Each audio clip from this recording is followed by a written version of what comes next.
နှလုံးစိတ်ဝမ်းအေးချမ်းစေနိုင်သည့်မြတ်ဗုဒ္ဓ၏ဆုံးတော်များမြန်မာလူမျိုးတွေရဲ့လက်ထဲသို့မြတ်ဗုဒ္ဓရဲ့ဆုံးမတရားတော်တွေဟာလွန်ခဲ့တဲ့နှစ်ပေါင်း1000ကျော်ကာလကပကန်းခေရှင်ဓမ္မတတိလို့ခေါ်တဲ့ရှင်အရဟံမထေရမြတ်နဲ့အနောဓဘုရင်ကြီးတို့၏ကျိုးပန်းဆောင်ရွက်မှုကြောင့်ရရှိလာခဲ့ကြတာဖြစ်တယ်။ထိုမှတစ်ဆင့်ပြန်ပွားရောက်ရှိလာတဲ့အခါအိန္ဒိယနိုင်ငံမှာဟောကြားခဲ့တဲ့မြတ်ဗုဒ္ဓအဆုံးအမတရားတော်မြန်မာလူမျိုးတွေရဲ့လက်ထဲမှာအပြည့်အစုံရရှိထားတာအလွန်ကန်ထူးတယ်လို့ပဲပြောမူရင်းဒေသဖြစ်တဲ့အိန္ဒိယနိုင်ငံမှာတောင်မှအိန္ဒိယနိုင်ငံသားအများစုရဲ့နှလုံးသားထဲမှာမြတ်ဗုဒ္ဓရဲ့အဆုံးအမတွေကွယ်ပြောက်နေကြမြန်မာလူမျိုးတွေရဲ့နှလုံးသားထဲမှာမြတ်ဗုဒ္ဓရဲ့အဆုံးအမတွေရောက်ရှိနေကြပိဋကတ်3 သွယ်နိကေ5 ပြားဓမ္မခန္ဓာပေါင်း84,000ဆိုတဲ့တရားတွေမြန်မာနိုင်ငံမှာအကြိမ်ကြိမ်ပုံနှိပ်ထိုးဝေခဲ့ပြီးမူကောင်းမူသန့်အဖြစ်နှစ်ပေါင်း60ကျော်ကာလကသတ္တသံဃာနာသဘင်ဆင်ကျင်းပပြီးပြည့်ပြည့်ထိမ့်သိမ့်ခဲ့တာဒီကနေ့မှာနိုင်ငံတကာကအားကိုးရတဲ့သတ္တသံဃာနာစာမှုတော်ဖြစ်ရောက်ရှိပြီပါဠိစာပေမြတ်ဗုဒ္ဓရဲ့ဆုံးမတွေကိုပြည့်ပြည့်ဝဝကြည့်ကြညလို့ရှိရင်မြန်မာပြည်ကပိဋကတ်စာအုပ်တွေကိုအားကိုးကြရတယ်ဆိုတာဓမ္မထင်ရှားမြတ်စွာဘုရားရဲ့အဆုံးအမ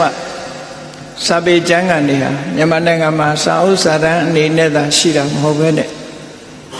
နေ့စဉ်မပြတ်ယခုလိုတရားဝဲကြီးတွေဆင်ကျင်းပဟောပြောလို့နာယူကြရတယ်မှတ်သားကြရတယ်တန်ဃာတွေများစွာသတင်းသုံးကြတဲ့စာသင်တိုက်ကြီးတွေမှာလည်းပဲမြတ်ဗုဒ္ဓရဲ့အဆုံးအမတရားတော်တွေသင်ကြားပို့ချသင်ယူနေကြစာသင်နေကြတဲ့တန်ဃာတွေဟာတန်ဃာဥယျာဉ်9 သိန်းတဲကနော်အနည်းဆုံး3 သိန်းလောက်ကတော့စာပေသင်ယူနေကြတဲ့ပုဂ္ဂိုလ်တွေပဲလို့ပြောလို့ရတယ်ပေါ့အဲ့ဒါလို့ဒုတဲ့ချီမာခိုင်မာစွာအမြင့်တွင်လာတဲ့မြတ်ဗုဒ္ဓရဲ့ဆုံးမတရားတော်တွေဟာနှလုံးစိတ်ဝမ်းကိုအေးချမ်းမှုလူသားတိုင်းရဲ့နှလုံးစိတ်ဝမ်းအေးချမ်းမှုပေးစွမ်းနိုင်တဲ့တရားတွေအဆုံးအမတွေသာဖြစ်တယ်။ဘုရားရှင်ကိုယ်တိုင်ကဗုဒ္ဓသောဘဂဝါဘောရာယဓမ္မံဒေသေတိမြတ်စွာဘုရားပေါ်မှာယုံကြည်ချက်ရှိကြတဲ့တကယ်ကိုလေးလေးမြတ်မြတ်မြတ်စွာဘုရားရဲ့ဂုဏ်ကိုမျက်နှာကိုးကွယ်ကြတဲ့ယန္တာအရှင်မြတ်တွေကလိုနှလုံးသွင်းတယ်လဲဆိုသောဘဂဝါထိုမြတ်စွာဘုရားသည်ဗုဒ္ဓမိမိကိုယ်တိုင်ကသစ္စာ 4 ပါးကိုသိရှိနားလည်ပြီးဖြစ်၍ဘောရယတရဝရီသစ္စာ 4 ပါးတရားအမှန်တရားကိုသိရှိနားလည်ဖို့ရာအတွက်ဓမ္မတရားကိုဒေသေတိဟောပြောတော်မူတာဖြစ်တယ်။အဲ့တော့မြတ်စွာဘုရားဟောတဲ့တရားဟာအမှန်တရားကိုသိရှိဖို့အတွက်လည်းအထောက်အကူဖြစ်တယ်လို့ဆို။လောကမှာအမှန်မသိသည့်အတွက်ကြောင့်လမ်းလွဲပြီးဆင်းရဲဒုက္ခရောက်နေကြတာများစွာရှိတယ်။မှန်တရားသိခြင်းလို့မရနိုင်ကြဘူး။မြတ်စွာဘုရားရဲ့အဆုံးအမတိုင်းယုံကြည်ချက်နဲ့လိုက်နာကြမယ်ဆိုလို့ရှိရင်မင်္ဂနဲ့လမ်းကြောင်းပေါ်ရောက်သွားမှာထို့တူပဲဒန္တောသောဘဂဝါဓမ္မထာယဓမ္မံဒေသေတိသောဘဂဝါဘုန်းတော်ကြီးမာထိုရှင်တော်မြတ်ဘုရားဟာဒန္တောမိမိကိုယ်တိုင်ကတကယ်ကိုယဉ်ကျေးတဲ့စိတ်နှလုံးရှိပြီးတော့ဓမ္မထာယသရဝါတွေကိုလည်းယဉ်ကျေးဖို့အတွက်ဓမ္မံဒေသေတိတရားဟောပြောတော်မူတာဖြစ်တယ်ဆိုလိုတာကမြတ်စွာဘုရားရဲ့အဆုံးအမကိုနားလိုက်ရတဲ့ပုဂ္ဂိုလ်တွေဟာ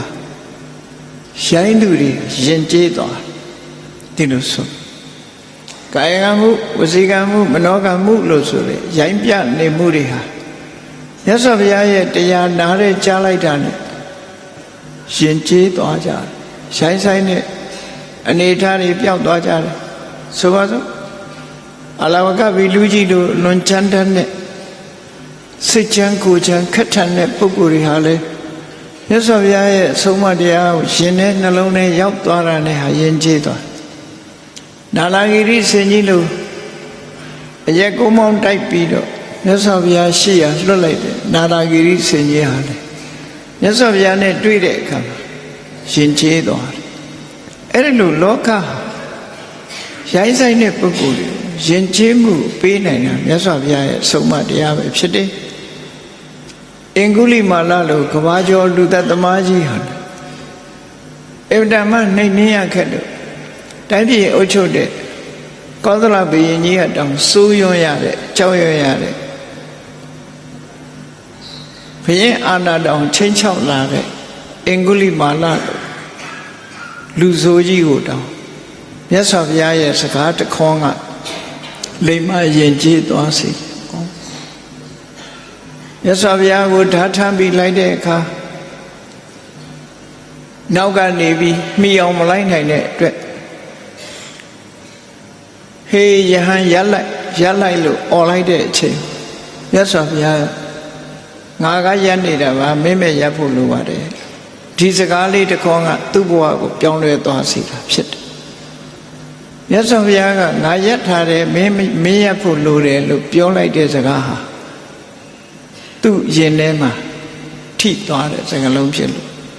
ဒီအဓိပ္ပာယ်ကိုသူဟာသိကျင်တဲ့စိတ်တွေကနှိုးဆွားလို့ဘုရားကိုမေးလျောက်တဲ့အခါမင်းဟာသူများအသက်တွေတတ်ပြီးမကောင်းမှုအကုသိုလ်တွေကိုမင်းမရပ်သေးဘူးငါကဒါတွေမလုပ်တော့ဘူးရပ်သွားပြီမကောင်းမှုအကုသိုလ်လုပ်တာငါရပ်လိုက်ပြီအဲ့ဒါကိုရည်ရွယ်ပြီးပြောတာမင်းရပ်ဖို့လိုတယ်ငါရပ်ပြီးနေပြီဆိုတဲ့စကားတစ်ခုဟာသူ့ရဲ့ရင်ထဲနှလုံးထဲရောက်ထိသွားအလွန်ချမ်းသာရစတဲ့အင်္ဂုလိမာလလို့လူဆိုးကြီးတောင်လိမ္မာယဉ်ကျေးသွားတယ်ဆိုတဲ့မြတ်ဗုဒ္ဓရဲ့အဆုံးအမတရားသူတို့ဆိုတယ်တန်တောသောဘဂဝါသမထာယဓမ္မတေတိတိသောဘဂဝါထူမြတ်စွာဘုရားဟာတန်တောမိမိရဲ့စိတ်နှလုံးကအလွန်အေးချမ်းသည်ဖြစ်ပြီသမထာယနှလုံးစိတ်ဝမ်းအေးချမ်းဖို့အတွက်ဓမ္မတေတိတိတရားဓမ္မဟောပြောတာပဲဖြစ်မြတ်စွာဘုရားတရားနာလဲရတဲ့အခါစလုံးစိတ်တွေအေးချမ်းသွားစိတ်နှလုံးတွေအေးချမ်းသွားပဒါစာရာတို့လိုပဒါစာရီတို့လိုတောကကြောင့်ရှင်ထဲမှာပူပြီးတော့အယူမဘဝရောက်နေတဲ့ပုဂ္ဂိုလ်တွေမြတ်စွာဘုရားရဲ့တရားသံလေးကြားလိုက်တာနဲ့အဆုံးအမစကားလေးသိလိုက်ရတာနဲ့သူ့ရဲ့အပူတွေဟာအလုံးငြိမ်းသွားအဲ့ဒါလို့တဏှတိအမတ်ကြီးပူပင်တောကရောက်နေတဲ့အချိန်မြတ်စွာဘုရားရဲ့ဆုံးမစကားလေးတစ်လုံးကြားလိုက်တာနဲ့သူ့ရင်ထဲမှာအေးချမ်းသွားအပူတွေကိုဖယ်ရှားသွားတယ်အဲ့တော့မြတ်စွာဘုရားဟောကြားတဲ့စကားတော်ဟာနှလုံးစိတ်ဝမ်းအေးချမ်းစေတယ်ဒီကနေ့ကဘာမှာလူတွေဟာတောကလို့ဆိုတဲ့ရှင်ထဲမှာစိုးရိမ်စိတ်တွေနဲ့ stress လို့ခေါ်တဲ့စိတ်ဖိစီးမှုတွေအလွန်များပြားကြတယ်စီဝါဥစ္စာတိုးတက်လို့ချမ်းသာကြွယ်ဝတဲ့ပုဂ္ဂိုလ်တွေလည်းစိတ်ဖိစီးမှုတန်းတွေခံကြ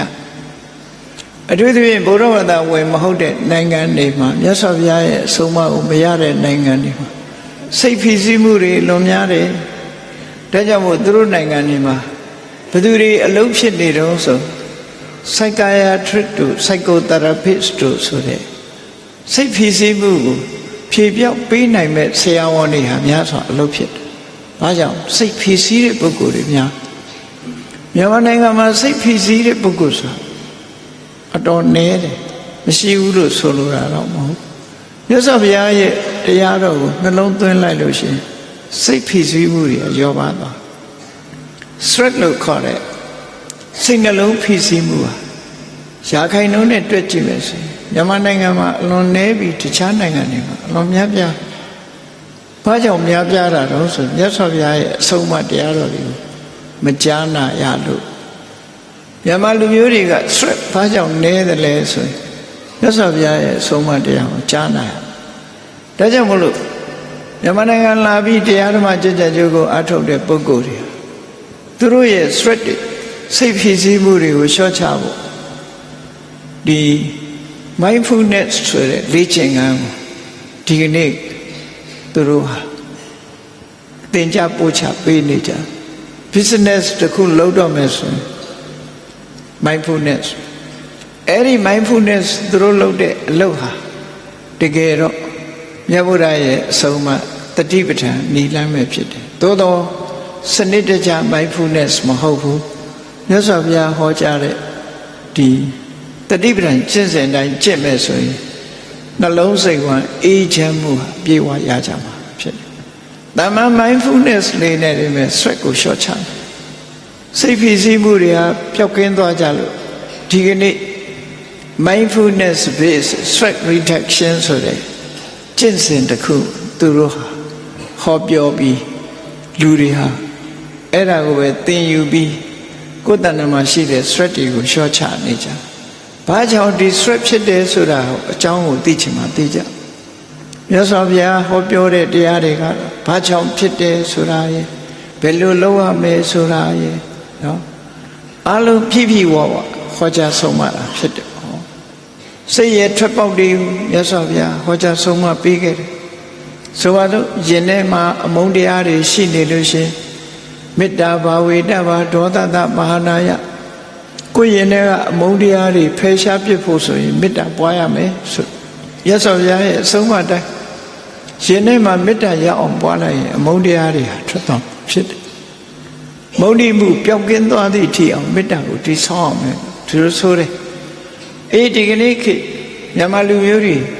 အချို့မေတ္တာပွားတယ်ဆိုတာကုသိုလ်ရဖို့တို့စိတ်ကအောင်မေပြီးပွားတာလည်းရှိတယ်မေတ္တာချုပ်မှလုံးနေဆိုရင်မေတ္တာပို့ရင်အန္တရာယ်ကင်းတယ်ဆိုပြီးတော့ပွားတာလည်းရှိကြတယ်တကယ်ကတော့မေတ္တာပွားတဲ့ဟာရင်ထဲကအမုန်းတရားကိုဖယ်ရှားဖို့ပွားတာသာဖြစ်တယ်ခေါင်းကိုက်နေလို့ရှိရင်ခေါင်းကိုက်ပြောက်စေးတောက်တယ်လို့ပဲရှင်ထဲမှာအမုန်းတရားရှိနေလို့ရှိရင်အဲ့ဒီအမုန်းတရားကိုဘာနဲ့ဖယ်ရှားမလဲဆိုမေတ္တာနဲ့ပဲဖယ်ရှားရှင်ထဲကအမုန်းတရားတွေရှင်းသွားပြီဆိုတော့မှကိုယ့်ရဲ့မေတ္တာနဲ့ထီအောင်မှုပါသူများကကိုယ့်ကိုခင်မင်းလာဖို့ပွားတာမဟုတ်ဘူးကိုယ့်ရင်ထဲကမေတ္တာကိုယ့်ရင်ထဲမှာအမုန်းတရားတွေပျောက်သွားဆေးတောက်တယ်လို့ပဲမေတ္တာပွားတယ်လို့သူမှတ်ဒါဟာမှန်ကန်တဲ့လုပ်ရတခုကိုယ့်ရင်ထဲမှာရောက်နေတဲ့ဒေါသဆိုတဲ့အပူမီးမုန်းတီးတဲ့စိတ်ဓာတ်တွေပျောက်ဖို့ဆိုရင်မေတ္တာပွားလို့သူဆိုလို့လေမေတ္တာပွားတယ်ဆိုတလောကလုံးအလုံးပေါ်မှာညီတူညီမျှမေတ္တာထားနိုင်သွားပြီပထမအစပြိုးပြီဆိုရင်ကိုမေတ္တာရှိတဲ့အမျိုးသားဆိုမျိုးသားချင်းမျိုးသမီးဆိုမျိုးသမီးချင်းခင်မင်းတဲ့ပုဂ္ဂိုလ်တွေကစပြီးတော့မေတ္တာကိုစပြိုးပြီးမုန်းတီးတဲ့ပုဂ္ဂိုလ်ကိုနောက်ဆုံးထားပြီးမုန်းတီးတဲ့ပုဂ္ဂိုလ်ပေါ်မှာမုန်းတီးစိတ်ပျောက်သွားပြီဆိုရင်ဒါမေတ္တာအောင်သွားပြီလို့သူတို့ဆိုလို့တယ်အတိုင်းအတာတစ်ခုကအဲ့လိုလို့အဲ့တော့မြတ်စွာဘုရားဟောကြားတဲ့နိလန်းတွေဟာသူထွက်ပေါက်နဲ့သူဖြည့်စည်းနဲ့ဖြည့်အန်တီဒုတ်ဆိုတာရှိပြီးသားဒါကြောင့်မို့လောကမှာရှင်တွင်နှလုံးစိတ်ဝမ်းအေးချမ်းမှုမြတ်စွာဘုရားတကယ်မှန်ကန်တဲ့ဤစနစ်တွေကိုဟောကြားပေးခဲ့တာဖြစ်တယ်ပရိနိဗ္ဗုတောသောဘဂဝါပရိနိဗ္ဗာနာယဓမ္မံတိတိသောဘဂဝါထွေမြတ်စွာဘုရားသည်ပရိနိဗ္ဗုတောမိမိကိုယ်တိုင်ရှုံးတဲ့ခန္ဓာချုပ်ငိမ့်အောင်ကျင့်တော်မူပြီးဖြစ်ပြီပရိနိဗ္ဗာယသရဝါတွေကိုလည်းပဲဒုက္ခတွေငြိမ်းသွားအောင်ဓမ္မံတေတိတိတရားကိုဟောလောကမှာဒုက္ခဆိုတာခန္ဓာရှိရင်ရှိနေနော်ခန္ဓာရှိရင်ချမ်းသာသူရောဆင်းရဲသူပါယာရုကြီးသူရောယာရုငယ်သူပါကြီးသူရောငယ်သူပါခန္ဓာရှိရင်ရှိသမျှ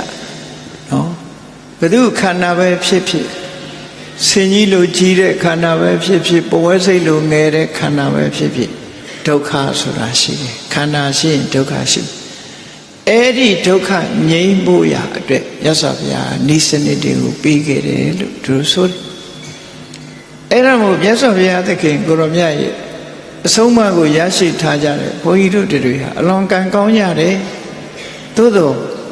ကံကောင်းတယ်လို့ဆိုရုံနဲ့မပြီးသေးဘူးမြတ်စွာဘုရားရဲ့အဆုံးအမတိုင်းလိုက်နာကျင့်သုံးကြရမှာဖြစ်တယ်ပေါ့ဒီအဆုံးအမတရားတွေရရှိထားလို့ကံကောင်းကြတယ်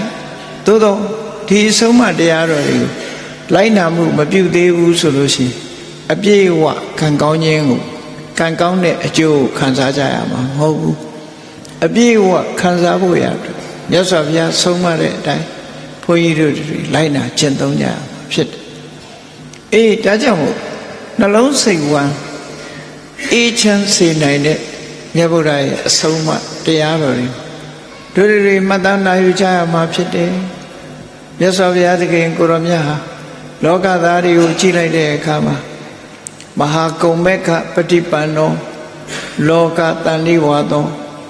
လောကလူသားတွေဟာလမ်းလွဲလိုက်နေကြတယ်တတ္တနတ္ထေညောကောစီအညတရမယမက္ခံဓတ္တိတာလမ်းမှန်ကိုပြနိုင်တာငါမှတပါးဘယ်သူမှမရှိဘူးလို့တရားရည်ရဲ့အခြေအနေကိုမြတ်စွာဘုရားလမ်းမှန်ဖော်ပြလိုက်အဲ့တော့လောကမှာထွက်မြောက်ရလမ်းဆိုတာတခုတည်းပဲ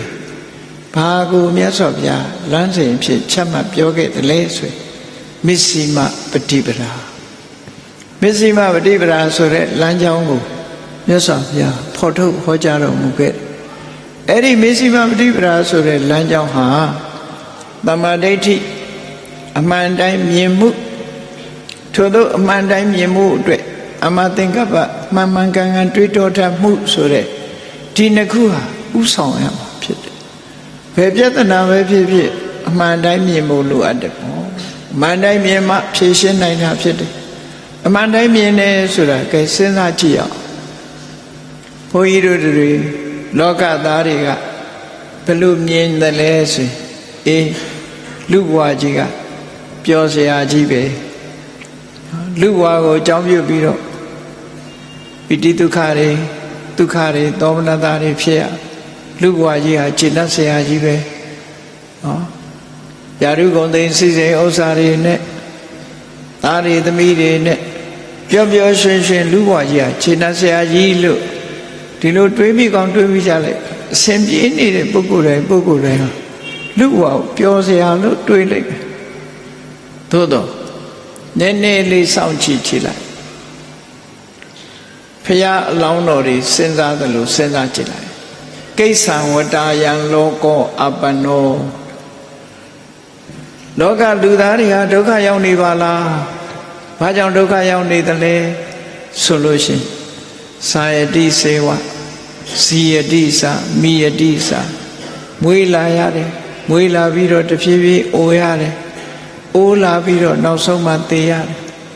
အေးဘုန်းကြီးတို့တွေလူတိုင်းဟာငယ်ငယ်ရွယ်ရွယ်ဖြတ်လက်ချမ်းချမ်းမာမာနေခြင်းတော့လဲနေခွင့်ရလားမရဘူးအဲ့ဒီဟာယံပိဿာနလဘတိတံပိဒုက္ခံဆိုဒွေစကြာအဲ့ဒါပြောတာနော်မြတ်စွာဘုရားဒုက္ခကိုပေါ်ပြောတဲ့နေရာမှာ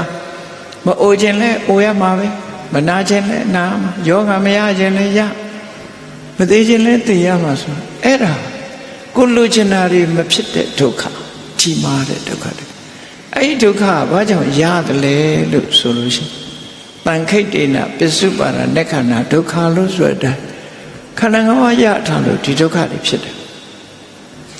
အဲ့ဒါကိုမြင်တာကိုတမ္မာဒိဋ္ဌိလို့ခေါ်တယ်မှတ်မြင်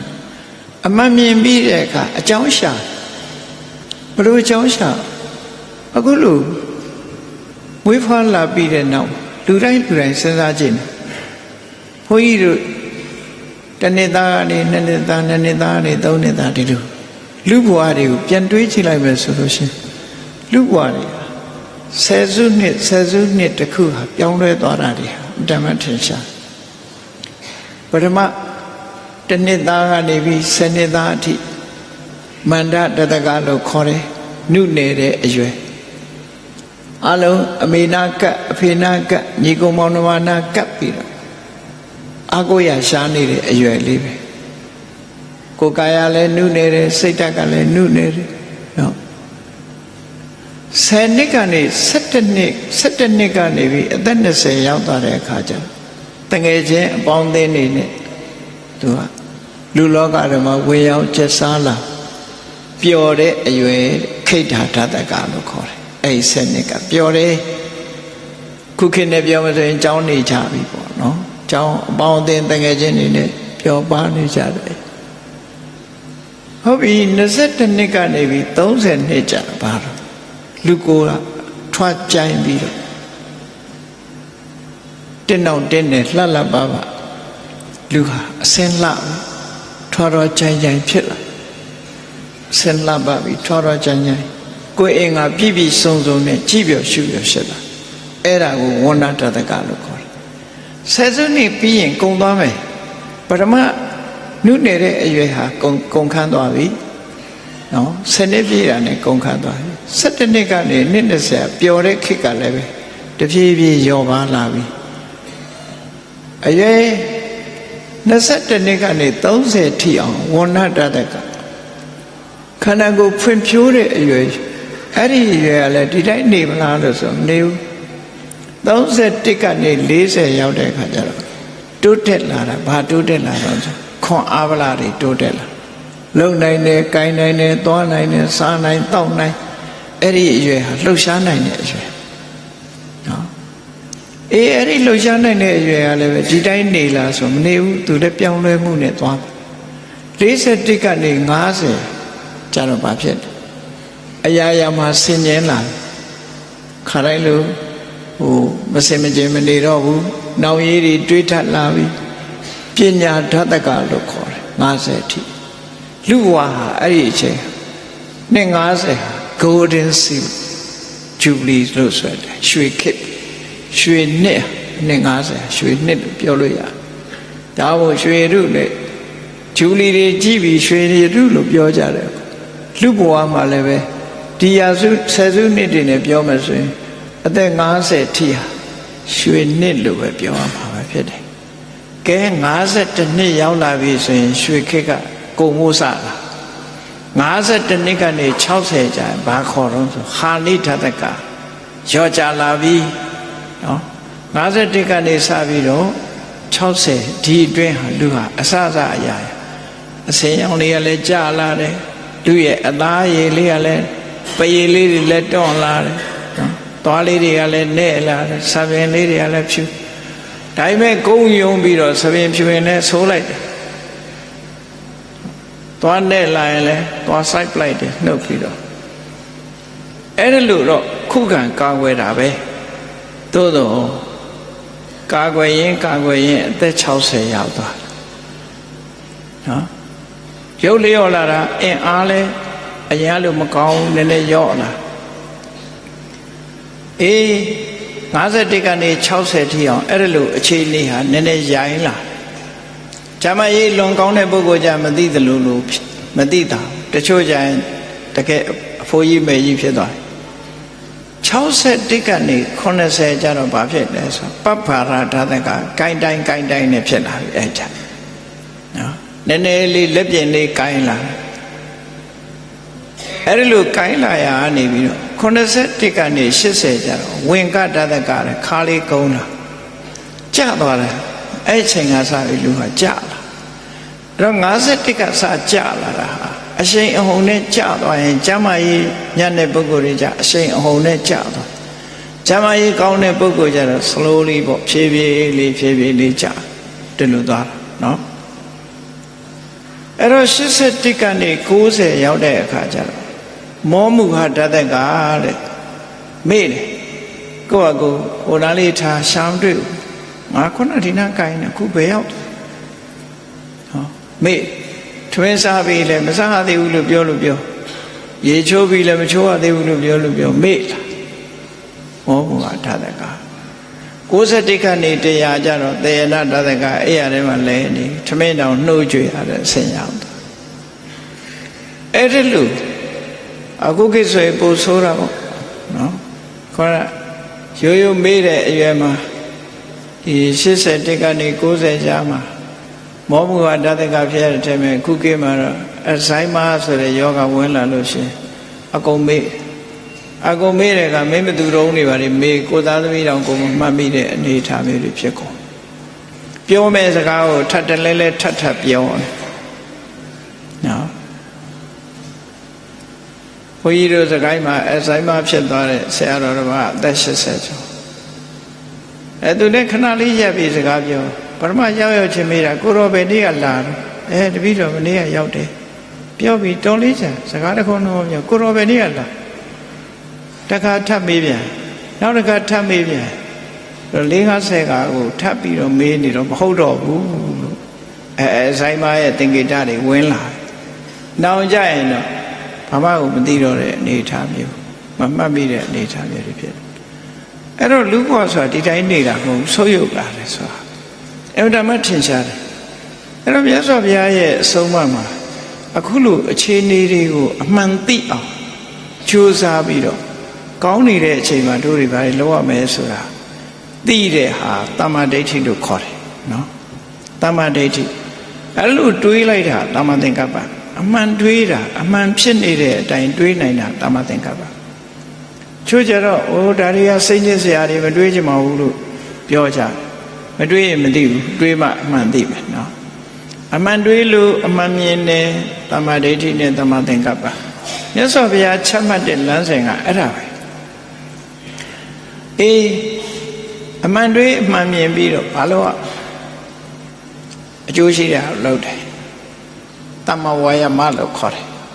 ဂျားထဲမှာတမ္မာဝါစာတမ္မာကမ္မန္တတမ္မာအာစီဝကိုချင်းသီလအနေနဲ့အမှန်တွေးလို့ရှိရင်မှန်တာကိုပဲပြောတတ်တယ်မှန်တာကိုပဲလုပ်တတ်တယ်အသက်မွေးဝမ်းကြောင်းဟာလည်းပဲတရားသဖြင့်အသက်မွေးဝမ်းကြောင်းပြုတယ်ဆိုတာဒါသီလမှန်ကန်စွာမြင်ပြီးတော့မှန်ကန်စွာတွေးလာတဲ့အခါမှာလှုပ်တဲ့အခါမှာလည်းမှန်ကန်တဲ့အလုပ်ကိုလုပ်လာတမ္မာဝါယမတတိကလည်းမှန်မှန်ကန်ကန်ထားထလာတယ်တမ္မာသမာဓိတမ္မာတတိပြီးတဲ့အခါတမ္မာသမာဓိစိတ်တည်ငြိမ်မှုကလည်းအမှန်တရားပေါ်မှာစိတ်တည်ငြိမ်မှုဆိုတွက်ကြည့်လိုက်လို့ရှိရင်မြတ်စွာဘုရားရဲ့လမ်းကြောင်းလမ်းမလမ်းတော်မစ္စည်းမပဋိပဒါလမ်းဆိုတာဒီမဂ္ဂင်၈ပါးကိုပြောတာတမ္မာဝါစာတမ္မာကမ္မန္တတမ္မာအာဇီဝဆိုတာသီလတမ္မာဝါယာမတမ္မာတတိတမ္မာသမာဓိဆိုတဲ့သုံးခုကသမာဓိတမ္မာဒိဋ္ဌိနဲ့တမ္မာသင်္ကပ္ပကပညာလို့ပေါင်းစပ်လိုက်တဲ့အခါသီလသမာဓိပညာသိက္ခာ၃ရပ်အကျင့်များဒါဟာစိတ်နှလုံးစိတ်ဝမ်းအေးချမ်းဖို့အတွက်ဆုံးမတဲ့လမ်းစဉ်တစ်ခုနော်ဒီလမ်းစဉ်မပါဘဲနဲ့နှလုံးစိတ်ဝမ်းအေးချမ်းနိုင်တယ်ဆိုမရှိဘူးဒီလမ်းစဉ်ထဲမှာနှလုံးစိတ်ဝမ်းထာဝရအေးချမ်းမှုရနိုင်တယ်လို့ဆိုအဲ့ဒီလမ်းစဉ်ကိုမြတ်စွာဘုရားမစ္စည်းမပฏิပဒါဒီလိုဟော middle way တကယ်ကိုဖြောင့်မှန်တဲ့လမ်းလို့ဒီလိုဆိုလို့တယ်ဟိုဘက်ဒီဘက်တိမ်ဆောင်သွားခြင်းမရှိဖြောင့်မှန်နေတဲ့လမ်းကြီးအဲ့ဒီလမ်းကရှောက်ပါလို့မြတ်စွာဘုရားဒီလိုဟောလို့အဲ့ဒါကိုပြောတာကုံမက္ခပฏิပန္နောလောကတန်နိဝါသောလူတွေဟာတရားဝါတွေဟာလမ်းလွဲလိုက်နေကြတယ်လမ်းလွဲလိုက်တယ်ဆိုတာဘယ်လိုလိုက်တာတော့ဆိုရင်လောကမှာကာမဂုဏ်အာယုစီစိတ်နေ life is too short ဘဝဆိုတာသိတူတောင်းတယ် enjoy yourself မင်းပြောနေဆိုပြီးတော့အဲ့ဒီဘက်မှာပြောသလိုနေပြောသလိုစားပြောသလိုနေပြီးခေါင်းတာတွေမလုပ်ကြဘူးဆိုလို့ရှိရင်နော်ဒါကာမတုခာလိကနိရောဓလမ်းစဉ်လို့ခေါ်တယ်မေလျောရောနဲ့အဲ့ဒီလမ်းကြောင်းကိုသွားတယ်သို့တော့ထာဝရသွားလို့ရလားဆိုမရထာဝရသွားလို့မရဘူးဒုက္ခရောက်လာပြီဆိုတဲ့အခါကျလူတွေဘာဖြစ်လာ stress ဖြစ်လာကိုလိုချင်တာတွေလုံးလို့မရတော့ဘူးဘာဖြစ်လဲ stress စိတ်ဖိစီးမှုတွေခံစိတ်ဖိစီးမှုတွေဖြစ်လာအဲ့ဒီလိုဖြစ်တာကုံမက္ခပฏิပန္နာမှန်တဲ့လမ်းပေါ်မှာရှောက်မိတယ်လို့ဖြစ်တယ်အဲ့ဒီမှန်တဲ့လမ်းကြောင်းကြီးပေါ်မှာရှောက်လို့နောက်တစ်ခုကဘာလို့ဆိုလို့ရှိရင်တဏှာဝကတုဖို့ဒုက္ခခံမှဖြစ်တယ် no pain no gain အနာမခံရင်အသာမဆံရဘူးဆိုပြီးတော့မလိုအပ်ဘဲနဲ့ဒုက္ခခန္ဓာမျိုးတွေကြအတ္တကိလမထနုယောဂလို့ခေါ်တယ်လမ်းစဉ်မှန်လို့ဆိုရင်လုပ်လို့ရပင်ပန်းခံပြီးကျင့်လို့ရလမ်းစဉ်မမှန်မဲနဲ့ပင်ပန်းခံရုံတက်အကျင့်မျိုးတွေကိုအဲ့ဒါမျိုးတွေဟာတက်ဒုက္ခခံရမယ်ဆိုတဲ့ အမြင်တွေဟာအတ္တကိလေသာနိရောဓလမ်းစဉ်လို့ခေါ်အဲ့ဒီလမ်းစဉ်လိုက်လိုက်ရင်လေပင်မန္တာကအဖတ်တင်ဘာအကျိုးတစ်ခုမှာရူပဗေဒသဘောတရားတစ်ခုလိုပဲကြောက်တုံးကြီးကိုတွန်းနေကြတနေ့ကုန်ဝိုင်းလူ100လောက်တွန်းတဲ့ကြောက်တုံးကြီးကတလက်မှမရောဒါအလုံးမှမဟုတ်အဲ့ဒါလိုပဲမဖြစ်နိုင်တဲ့ဟာဝိုင်းလုံနေလို့ရှိရင်ဒါအတ္တကိလေသာနိရောဓလမ်းစဉ်အဲ့ဒီလမ်းလွဲနှစ်ခုလိုက်နေကြတာကိုမြတ်စွာဘုရားကုံမက္ခပฏิပန္နောလောကတဏိဝါသောလောကလူသားတွေဟာတဲ့လမ်းလွဲပေါ်လိုက်နေကြတယ်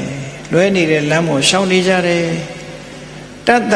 နတ္ထိညောကောစီအဲ့လိုလမ်းလွဲနေတဲ့ပုဂ္ဂိုလ်တွေကိုလမ်းဖြောင်းပေးမယ်ပုဂ္ဂိုလ်ဟာငါမှတပါးဘယ်သူမှမရှိဘူးလို့မြတ်စွာဘုရားတရားဝါဒီပေါ်မှာကြည့်ပြီးအကျဉ်းတရားတွေဖြစ်တယ်ပညာတရားတွေဖြစ်ပေါ်လာတယ်အကျဉ်းနဲ့ပညာကိုအကြောင်းပြုပြီးမြတ်စွာဘုရားမှန်ကန်တဲ့အဆုံးအမစကားတွေကိုဟောကြားကြတာဒီလိုဆိုလို့လေအဲ့ဒီမှန်ကန်တဲ့အဆုံးအမတွေဟာမြန်မာနိုင်ငံမှာအပြည့်အဝထွန်းကားတယ်တခြားနိုင်ငံတွေမှာအပြည့်အဝမရှိသည့်အတွက်ကြောင့်တချို့လည်းကြားတော့မကြားဘူးတဲ့အတွက်ကြောင့်ဆွတ်ဆိုတာကိုဘာနဲ့လျှော့ချမှမသိဒီလိုတွေအဲ့တော့မြန်မာနိုင်ငံမှာရှိကြတဲ့မြတ်ဗုဒ္ဓရဲ့အဆုံးအမကိုရကြတဲ့လူတွေဟာဓမ္မကံကောင်းကြတယ်လို့ပြောအလွန်ကံကောင်းတယ်စိတ်နှလုံးအေးချမ်းမှုမှန်ကန်တဲ့လမ်းကြောင်းပေါ်ရှောင်လန်းခြင်းဖြင့်ရရှိကြတယ်လို့ဒီလိုပြောတာအဲ့ဒါကိုဘုန်းကြီးတို့တွေဟာဘယ်အရာပဲဖြစ်ဖြစ်မှန်ကန်တဲ့လမ်းကြောင်းကနေသွားဘယ်ကိစ္စပဲဖြစ်ဖြစ်အမှန်မြင်ထားရမယ်အမှန်မြင်ပြီးလို့ရှိရင်အမှန်တွေးတာရှိရမယ်အမှန်တွေးမှအမှန်မြင်တယ်ဒီနှစ်ခုကပညာကိစ္စအမှန်တွေးနိုင်မှအမှန်မြင်နိုင်တယ်အမှန်တွေးထပ်ဖို့အတွက်ဘာတွေလုပ်ရတရားနာရတယ်မြတ်စွာဘုရားဟောကြားတဲ့တရားဓမ္မတွေသိအောင်စာပေလေ့လာရတယ်ဖတ်ရှုအဲ့တော့ဗိဓကသုံးပုံတွေကအမှန်သိဖို့အတွက်သင်ကြားပေးတဲ့ subject matter တွေသာဖြစ်တယ်အဲ့ဒီ subject matter တွေကိုသိထားဖို့လိုအပ်တယ်ပေါ့အဲ့ဒါတွေသိပြီးတော့ဒီပေါ်မှာစဉ်းစားတဲ့အခါကျတော့မှအသိပညာဆိုတာဖြစ်လာ knowledge နဲ့ wisdom knowledge ဆိုတာဒီတရားနာပြီးရလာတဲ့အသိစာအုပ်ဖတ်ပြီးတော့ရလာတဲ့အသိမြတ်စွာဘုရားရဲ့အဆုံးအမတွေကိုလေ့လာပြီးရလာတဲ့ knowledge အဲ့ဒီ knowledge ကိုမှဘဝနဲ့ဆက်ဟပ်ပြီးတော့ဆုံးဖြတ်နိုင်စွမ်းရှိတာကြတော့ wisdomတမ္မာဒိဋ္ဌိဆိုတာအဲ့လောက်ထိအောင်အရေးကြီးတယ်ဆိုတော့သိရမှာဒီလိုဆိုလို့လေနော်အဲ့ဒါရောက်ဖို့မကြိုးစားပဲနဲ့မရနိုင်ဘူးဒါကြောင့်မို့တမ္မာဝါယမမှန်ကန်သောကျူပန်းအထုံမှုမှန်ကန်စွာကျူပန်းအထုံမှုလို့ဆိုဒီမှာ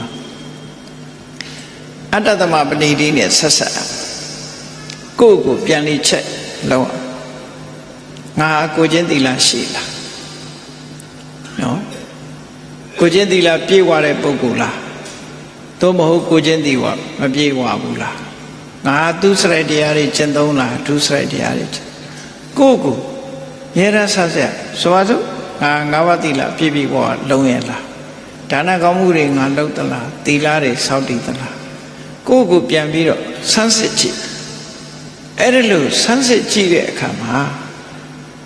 သီလမပြည့်စုံဘူးဆိုလို့ရှိရင်ဘာဖြစ်လဲသီလကိုချိုးဖောက်နေတယ်ချိုးဖောက်နေတယ်ဆိုတာလောဘဖြင့်ချိုးဖောက်မယ်ဒေါသနဲ့ချိုးဖောက်မယ်မောဟနဲ့ချိုးဖောက်လောဘဒေါသမောဟဆိုတာအကုသိုလ်တရားတွေအဲ့ဒီအကုသိုလ်တရားတွေငါ့ကိုလွှမ်းမိုးနေတယ်ဆိုရင်အဲ့ဒီအကုသိုလ်တရားတွေကိုဖယ်ရှားဖို့ကြိုးတာကြိုးပမ်းတာဒါကိုတမ္မာဝါယမလို့ခေါ်တယ်မဖြစ်သေးတဲ့အကုသိုလ်တွေမဖြစ်အောင်ထိမ့်သိမ်းဆောက်ရှောက်မယ်ဖြစ်လာလို့ရှိရင်လည်းတွန်းလှန်ဖယ်ရှားပြဖို့ကြိုးစားမယ်ဒါတမ္မာဝါယမတစ်ပိုင်းဘယ်ရာပဲဖြစ်ဖြစ်ဆွန့်လွတ်ခြင်းနဲ့ရယူခြင်းကနှစ်ခုရှိဘဝမှာဆွန့်လွတ်ခြင်းနဲ့ရယူခြင်းတစ်ခုရယူဖို့အတွက်တစ်ခုဆွန့်လွတ်ရဒါကြောင့်မို့အကုသိုလ်ကိုဆွန့်လွတ်ပြီးကုသိုလ်ရယူရလောဘကိုဆွန့်အလောဘနဲ့အလောဘကိုရဒေါသကိုစွန့်ပြီးအဒေါသနဲ့မောဟကိုစွန့်အမောဟနဲ့အဲ့တော့စွန့်လွတ်ခြင်းနဲ့ရယူခြင်းတခုရယူရင်စွန့်လွတ်အဲ့ဒီလို ရယူခြင်းနဲ့ဆွန့်လွတ်ခြင်းရယူဖို့ဆွန့်လွတ်ဖို့ကြိုးပမ်းတာကိုတမ္မာဝါယာမလို့ခေါ်တယ်မကောင်းတဲ့ကိုယ့်ရဲ့စိတ်အနေထားစိတ်ထားတွေစိတ်နေသဘောထားတွေအဲ့ဒါတွေကိုဆွန့်လွတ်ပါဆွန့်လွတ်ဖို့ကြိုးပမ်းရမယ်ကောင်းတဲ့စိတ်နေသဘောထားတွေကောင်းတဲ့ကုသိုလ်တရားတွေကိုယ်တဏ္ဍာမှာဖြစ်ဖို့မွေးမြူပါဒါဟာတမ္မာဝါယာမလို့ခေါ်တယ်ဆိုပါစို့ကိုယ်ရင်ထဲမှာအမုန်းတရားတွေရှိနေဆွန့်လွတ်ဖို့မုန်းတရားတွေဖယ်ရှားပြစ်ဖို့ကြိုးစားတာတမ္မာဝါယာမမေတ္တာတရားတွေကိုယ်တဏ္ဍာမှာပြည့်ဝအောင်ကြိုးစားတာတမ္မာဝါယာမအဆိုးကိုဖယ်ရှားအကောင်းကိုရအောင်ယူအဆိုးကိုဖယ်ရှားပြီးအကောင်းကိုရအောင်ယူတာတမ္မာဝါယာမလို့ခေါ်တယ်အဲ့ဒီလိုမလုပ်ဖဲနဲ့လူဟာလူတော်လူကောင်းဆိုမှဖြစ်တာဒါကြောင့်ဘုရားဗုဒ္ဓရဲ့အဆုံးအမအဆိုးတရားတွေကိုဖယ်ရှားပြီးအကောင်းတရားတွေကိုရအောင်ယူတာကိုတမ္မာဝါယာမလို့ခေါ်တယ်စာပေကျမ်းကမှလည်းရှင်းရှင်းလေးအဲ့ဒါလိုရေးထားနော်အကုသလနံဓမ္မနံဘာဟာနာယကုသလနံဓမ္မနံဘေယောဘဝယအကုသလကုသလဆိုအကုသလဆိုအဆိုးတရားတွေအဆိုးတရားဆိုတာမကောင်းတဲ့အကျိုးဖြစ်ပေါ်စေတယ်ဆိုပါစို့အစာအာဟာရကိုပဲနှစ်ခုခွဲကြည့်လိုက်ကျန်းမာရေးကိုထိခိုက်စေနိုင်တဲ့အစာအာဟာရကျန်းမာရေးကိုအထောက်အကူပြုတဲ့အစာအာဟာရနှစ်မျိုးရှိတယ်ဘယ်သူပဲဖြစ်ဖြစ်လောကကြီးမှာဒီအစာစာကကျန်းမာရေးကိုထိခိုက်စေတယ်ဒီအစာစာကကျန်းမာရေးကိုကောင်းစေတယ်ဟောနှစ်ခုရှိတယ်အဲ့တော့ကျန်းမာရေးကိုထိခိုက်စေနိုင်တဲ့အစာကိုရှောင်မှုကြိုးစားကျန်းမာမှုကိုဖြစ်ပေါ်စေနိုင်တဲ့အစာအာဟာရမျိုးကိုစားဖို့ကြိုးစားအဆိုးကိုဖယ်ရှားဖို့ကြိုးစားမယ်အကောင်းကိုရယူဖို့ကြိုးစားဆိုလိုတာကမလုပ်ရမှနဲ့လုပ်ရမှာအေးမလုပ်ရမှာကိုရှောင်ရမယ်လုပ်ရမှာလို့ဆိုပါတော့စီးကြိုယောဂရှိတဲ့လူတယောက်ချိုးရှောင်ရမယ်ချိုးတက်မဲ့ဟာရှောင်ဒါဟာရှောင်ခြင်းစီးကြိုနဲ့တဲ့တဲ့အစာအစာကိုစားခြင်းဟောဆေးကိုတောက်ခြင်းဒါလုပ်ရမှာအဲ့တော့မလုပ်ရမယ့်ဟာနဲ့လုပ်ရမှာဘယ်နေရာမှဆိုရှိနေတယ်အဲ့တော့သဘာဝတရားနဲ့ကြည့်ကြည့်လိုက်မယ်ဆိုရင်အကုသိုလ်တရားတွေကိုဖယ်ရှားဖို့ကြိုးစားရမယ်မဖြစ်အောင်ကြိုးစားရမယ်ကုသိုလ်တရားတွေကိုယ်တဏ္ဍာမှာဖြစ်အောင်ကြိုးစားရမယ်အဲ့ဒါကိုတမ္မာဝါယာမလို့ခေါ်တာအဲ့ဒီတမ္မာဝါယာမကြိုးစားလိုက်ပြီဆိုရင်ကိုယ်ဟာလမ်းကြောင်းပေါ်ရောက်တယ်ကြိုးစားပြီဆိုတဲ့အခါကျတော့ဒီပေါ်မှာတတိမပြတ်ထားဖို့လိုတယ်ဒါကုသိုလ်လားဒါအကုသိုလ်လားဒါဖယ်ရှားရမယ့်အရာလားဒါကရယူရမယ့်အရာလားတတိမမှုခူးမမြင်ဆိုတဲ့အတိုင်းရှောင်ရမှလည်းတတိရှိမှရှောင်လို့ရတယ်လှုပ်ရမှလည်းတတိရှိမှလှုပ်လို့ရတယ်နော်နှစ်ခုစလုံးဟာတတိမေ့သွားလို့ရှိရင်ရှောင်ရမှလည်းမသိဘူးလှုပ်ရမှလည်းမသိဘူးဒါကြောင့်တမ္မာတတိကြိုးစားပြီဆိုရင်တမ္မာတတိဆိုမှန်ကန်တဲ့အမှတ်ရမှုရှိရမယ်လို့သူပြောတာနော်အမှန်တမ်းပြည့်စုံနေမြတ်စွာဘုရားရဲ့အဆုံးအမတွေအဲ့ဒါလို့အမှန်ကန်သိဖို့အတွက်စိတ်တည်ငြိမ်မှုဟာအရေးပါတယ်စိတ်တည်လေလွတ်နေမယ်ဆိုရင်မှန်ကန်ကိုယ်စိတ်ကိုစုစည်းနိုင်ခြင်းမရှိဘူးဆိုရင်အမှန်ကန်သိဖို့ခက်တယ်ဒါကြောင့်မို့တမ္မာသမာဓိစိတ်တွေအားလုံးကိုစုစည်းလိုက်တယ်စုစည်းမှစွမ်းအားရှိဟောငယ်တော့ကစားကြတာရှိတယ်မဟုတ်လားမှန်ဘလူးလို့ခေါ်တယ်magnifying glass နေဘူးလေးထဲမှာထုတ်ပြီးတော့ခွန်ဝါကွမ်းလေးပဲဖြစ်စေစက္ကူလေးဖြစ်ဖြစ်မီးရှို့တဲ့အခါမှာနော်နေအောင်ကြည်လေးကိုစုပြီးဆွဲလိုက်တဲ့အခါနေအောင်ကြည်လေးကမြင်မြင်လေးဖြစ်သွားပြီဆိုလို့ရှိရင်အဲ့ဒါစက္ကူလည်းမီးလောင်တာပဲဝါကွမ်းလည်းမီးလောင်တာမစုဘူးဆိုရင်မီးမလောင်နိုင်ဘူးမလောင်နိုင်စုအောင်လုံးလိုက်လို့ရှိရင်နေအောင်ကြည်ဟာစုမိသွားတဲ့အခါစက္ကူလည်းမီးလောင်ပလိုက်တာပဲနော်လောင်ကျွမ်းသွားစေတယ်အဲ့ဒါလို့ပဲတမ္မာသမာဓိဆိုတာအဲ့လိုစုတာပါဝါတွေကိုစုလိုက်တာ energy တွေအားလုံးကိုစုလိုက်တဲ့အခါပို့ပြီးအစွမ်းထက်လာအဲ့ဒီအစွမ်းထက်လာအောင်စိတ်ကိုစုစည်းတာစုစည်းပြီးဆိုမှဘာဖြစ်လဲတမ္မာဒိဋ္ဌိအမှန်မြင်တယ်ဆိုတာပေါ်လာတယ်အဲ့ဒါမြတ်စွာဘုရားချမှတ်တဲ့မစ္စည်းမပฏิပဒါလမ်းစဉ်ပဲဘဝပြဿနာကိုသေးသေးချာချာရှုမြင်သုံးသပ်နိုင်စွမ်းရှိရမယ်လို့မြတ်စွာဘုရားက အဲ့ဒီလိုပြဿနာကိုဖြေရှင်းနိုင်တဲ့လမ်းကြောင်းပေါ်မတက်ဖဲနဲ့လမ်းလွဲနေတာတွေကိုကြည့်ပြီးမြတ်စွာဘုရားကဘလို့တွေးတဲ့ဆိုနော်ကုံမက္ခပฏิပန္နောလောကတဏိဝါသောလောကတဏိဝါသောလောကကြီးမှာနေထိုင်ကြတဲ့တရားဝါတွေဟာကုံမက္ခပฏิပန္နောမှားယွင်းတဲ့လမ်းကြောင်းကြီးပေါ်ရှောင်နေကြပါလားတတထုမှားယွင်းတဲ့လမ်းကြောင်းကိုရှောင်နေတဲ့ပုဂ္ဂိုလ်တွေကိုမေက္ခန္တတိတာလမ်းကိုပြမဲ့လူသည်အညတရမယငါမတပါကောစီတစုံတယောက်မှနာအထိမရှိဘူးဒီလမ်းကြောင်းကြီးကိုသွားနေတဲ့ပုဂ္ဂိုလ်တွေမှားယွင်းတဲ့လမ်းပေါ်ရှောက်နေတဲ့ပုဂ္ဂိုလ်တွေကိုမှန်ကန်တဲ့လမ်းကြောင်းကိုပြနိုင်တာငါမတပါမရှိဘူးလို့ဒီလောကကြီးဟာဒီလမ်းမှန်ပြဖို့လူဟာဘလောက်ခဲရင်မြတ်စွာဘုရားလို့အသိဉာဏ်ရှိတဲ့ပုဂ္ဂိုလ်မှာအမှန်ကန်ပြနိုင်တာတာမန်လူတွေပြတာကတစ်စိတ်တစ်ပိုင်းပဲပြလို့ရတယ်နော်လောကပညာရှိဆိုတဲ့ပုဂ္ဂိုလ်တွေဟာလုံးဝအမှန်ကန်အောင်လမ်းစဉ်တစ်ခုမချနိုင်မြတ်စွာဘုရားကသာလေလုံးဝမှန်ကန်လမ်းစဉ်ကိုချနိုင်တာခေါဏလိုအိုခြင်းဆင်းရဲနာခြင်းဆင်းရဲသိခြင်းဆင်းရဲကနေလွတ်ကင်းသွားတဲ့လမ်းကြောင်းကိုမြတ်စွာဘုရားကသာဟောနိုင်ကျန်တဲ့ပုဂ္ဂိုလ်တွေကကြည့်ဘုရားလက်ထက်ကပညာရှိဆိုတဲ့ပုဂ္ဂိုလ်တွေကဒီတန်တရားဝဆင်းကလွတ်ဖို့ဆိုရင်ဘာတွေလုပ်ကြတော့ဆိုရုပ်ကိုမုံတီးပြီးတော့နန္ဒီသာဖြစ်ဖို့ကျင့်ကြတယ်အရူပပြမဘုံရောက်ကုန်ကြတယ်တမာရိသမထကျင့်စဉ်ကိုကျင့်လိုက်တယ်ဆိုပါစို့အာလာရကာလမတို့ဥဒကရာမဗုဒ္ဓတို့ဆိုတာသမထကျင့်စဉ်အောင်မြင်တဲ့ပုဂ္ဂိုလ်တွေပဲကြာကြာနာနာကျင့်လိုက်ပြီးတော့ဟိုလောကမှာဒုက္ခရောက်တာဒီယုတ်ကြီးရှိလို့ဒီခန္ဓာကြီးရှိနေလို့ဒီယုတ်ခန္ဓာကိုယ်ကြီးမဖြစ်ရင်ကောင်းတယ်ဆိုပြီးစိတ်ကိုအထွတ်မြတ်ထားပြီးတော့ကျင့်လိုက်တဲ့အခါဘယ်ရောက်သွားလို့ဆိုအရူပဘုံရောက်ဟုတ်ပြီကဘာပေါင်းမြောက်များစွာတော့ဒုက္ခသက်သာပြီးအေးဆေးဆေးနေဦးမယ်ဒါသာဝရမဟုတ်သည့်အတွက်ကြောင့်တနေ့ကျတော့ပြန်ပြီးတော့ပေါ်လာအောင်မှာရုပ်တွေပြန်ပေါ်လာဗျာပြန်ပေါ်လာလို့ရှိရင်ထုံးစံတိုင်းပဲငရဲရဲရောက်သွားအောင်ပဲကြိတ်တာလည်းဖြစ်အောင်ပဲဒိဋ္ဌာလည်းဖြစ်အောင်အဲ့ဒီလမ်းကြောင်းကြီးကသူတို့ထွက်မသွားနိုင်တော့ဘူးဒီချက်ပြန်လဲလာပြန်ရောက်လာကြတယ်ခုအာလာရကလမတို့ဆိုမြတ်စွာဘုရားမပွင့်ခင်လေးတွေနဲ့ဘုရားတောင်သူစီသွားပြီးတော့နီးတောင်းတဲ့အခါမှာဟောလိုက်တယ်အေးသူ့ချင့်စဉ်အတိုင်းကျင့်လိုက်တယ်ကျင့်ကြည့်တယ်နောက်ဆုံးမှာဆွန့်လွတ်လိုက်တယ်ဒီဟာနဲ့မှန်ကန်တဲ့လမ်းကြောင်းမဟုတ်သေးဘူးဆိုပြီးဆွန့်လိုက်တယ်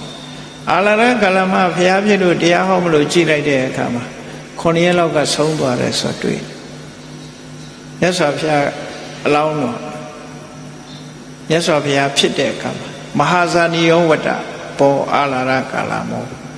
အာလာရကာလမအကြီးကျယ်ဆုံးရှုံးသွားပြီ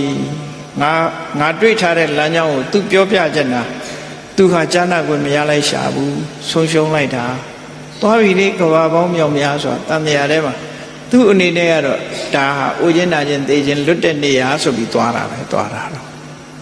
ခုကောင်းကင်ဘုံဆိုတဲ့လူတွေလို့ပေါ့နော်ကောင်းကင်ဘုံဆိုပြီးတော့တက်သွားဒီကောင်းကင်ဘုံဟာသာဝရဆိုတာမရှိဘူးမရှိတဲ့ဘောအရှိထင်ပြီးတော့သွားတယ်ဒီနေ့ပြန်လဲလာသို့တော့ရှေးခေတ်ကကောင်းကင်ဘုံဆိုတာသမထကျင့်စဉ်ကျင့်မှရဆူတောင်းရုံနဲ့မရဘူးခဏခေတ်မှာတော့ဆူတောင်းရုံနဲ့ကောင်းကင်ဘုံရောက်တယ်လို့ထင်တယ်နော်ဆူတောင်းလို့ရမယ်ဆိုရင်ထိုင်းတာဆူတောင်းတယ်ထိုင်းတာဆူတောင်းထားမသွားပဲနဲ့ဥပမာမဲ့ဒီတရားပွဲလာမလို့အိမ်မှာထိုင်းနေပြီးတော့တရားပွဲရောက်ပါရစေတရားပွဲရောက်ပါရစေဆိုအိမ်ထဲကထွက်တောင်ထွက်မှာမဟုတ်တလားတလက်မမှာရွေ့မှာမဟုတ်အဲ့ဒါလိုပဲကောင်းကင်ဘုံနဲ့ပြောနေုံနဲ့မရောက်ဘူးသမထကျင့်စဉ်ကျင့်တာဒါလမ်းစဉ်အမှန်အဲ့လိုနောက်တစ်ခါနိခန္ဓချိန်ဝါဒီပုဂ္ဂိုလ်တွေဘာကျင့်အရာရာစိတ်ရှိနေလို့ဒီစိတ်ကဒုက္ခပေးသွားကြတာလဲဒီစိတ်စားကြတာလဲဒီစိတ်ဆင်းရတယ်ဆိုတာလဲသူမရှိဘူးစတက်ကျူကြီးလို့ရုပ်တုကြီးလို့ဆိုရင်တော့အေးမှာပဲလို့ဆင်းပြီးတော့နန္တရားကိုမုံတီးပြီးကျင့်တဲ့အခါအတ္တညတဘုံရောက်သွားတယ်ကဘာ900ရုပ်တုကြီးဘဝရောက်သွားတယ်ပြီးရင်ပြန်ပေါ်လာပြန်ဒုက္ခရောက်ပြန်ဆုံးမတတ်ဘူးအဲ့ဒီဗြဟ္မဘုံတွေဟာကောင်းကင်ဘုံတွေလို့ဆိုပြီးတော့ခဏခေတ်ကမျှော်မှန်းတယ်တကယ်အဲ့ဒီကောင်းကင်ဘုံရောက်တဲ့လမ်းကြောင်းနီးစနစ်ကဘုရားဘာသာမှာရှိတယ်နော် ဘုရားဘာသာမှာတကယ်ရှိတယ်ဖြစ်မှာဖြစ်တဲ့ဤစနစ်ဟာသမထကျင့်စဉ်ကျင့်အဲ့ဒီနည်းနဲ့သာကောင်းကင်ဘုံရောက်နိုင်တာဖြစ်တယ်ပေါ့သို့တော်အဲ့ဒီကောင်းကင်ဘုံဆိုတာအနိစ္စဒုက္ခအနတ္တဆိုတဲ့စက်ဝန်းတွေကမလို့တပ္ပိသင်္ခါရအနိစ္စဆိုတဲ့စက်ဝန်းတွေကနေထွက်သွားခြင်းမရှိဘူးဒီထဲပဲပြန်လဲပါပဲဖြစ်တယ်။အိုခြင်းနာခြင်းသိခြင်းဆိုတာမလို့ဒါကြောင့်မို့သူတို့သွားသမျှရှောက်လန်းသမျှလမ်းကြောင်းတွေဟာကုံမက်ခမှားနေတဲ့လမ်းတွေကိုသွားနေကြတယ်။မှားနေတဲ့လမ်းကိုသွားသည့်အတွက်ကြောင့်သူတို့ဟာဒုက္ခအကြီးကျယ်ရောက်နေကြတယ်။အဲ့ဒီမှာမှန်ကန်တဲ့လမ်းကြောင်းကိုပြမဲ့လူဟာငါမှတပါဘူးမှမရှိဘူးလို့မြတ်စွာဘုရားတို့ဟောတယ်။အေးနှလုံးစိတ်ဝမ်းအေးချမ်းဖို့အတွက်မြတ်စွာဘုရားမှန်ကန်တဲ့လမ်းကြောင်းကိုဟောပြလိုက်တာဘဂင်ရှင်ပါအကျင့်တရားအကျင့်ကြံကြိုးကိုအထုတ်ခြင်းဖြင့်အန္တရာယ်ကလွတ်နိုင်တယ်ကဲမြတ်စွာဘုရားရဲ့ဘဂင်ရှင်ပါအကျင့်တရားဆိုတာစဉ်းစားကြည့်လိုက်သမ္မာဝါစာသမ္မာကမ္မန္တသမ္မာအာဇီဝသီလနဲ့ပတ်သက်ပြီးတော့ချိန်ဘဂင်ရှင်ပါအကျင့်တရားကိုကျင့်ရတယ်လို့ဆိုတာဟာ